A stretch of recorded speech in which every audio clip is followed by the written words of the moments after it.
ఒక బాతు తన గూటిలో ఎండిపోయిన కర్రలను ఆకులను వేసి దానిపై కూర్చొని తన గుడ్లను వెచ్చగా పొదుగుతుంది. కొంతసేపటికి ఆ గుడ్లలోంచి ముద్దులోలికే బాతు పిల్లలు బయటికి వస్తాయి. అయితే అందులో ఒక చిన్న బాతు పిల్ల నీళ్లలోకి దిగడానికి బాగా భయపడుతూ ఉంటే గూటిలో ఉన్న ఒక కర్ర దాన్ని మెల్లగా ముందుకు తోసి ధైర్యం చెప్తుంది.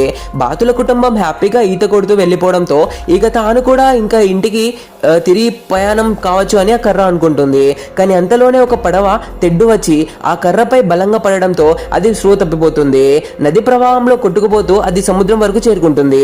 తేరుకొని చూసేసరికి తన ఇంటికి చాలా దూరంగా వచ్చేస్తుంది.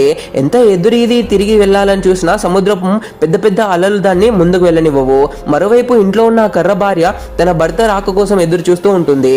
ఎంతసేపటికి రాకపోవడంతో ఆనవాళ్లను వెతుక్కుంటూ బయలుదేరి ఆ బాతు గూటికి దగ్గరకు చేరుకుంటుంది. అక్కడ ఉన్న ఆ భర్తకు చెందిన ఒక ఆకు రాలిపడి ఉండడం, ఎదురుగా కనిపిస్తున్న అనంతమైన సముద్రం చూసి ఏదో ఆపద జరిగిందని గ్రహిస్తుంది.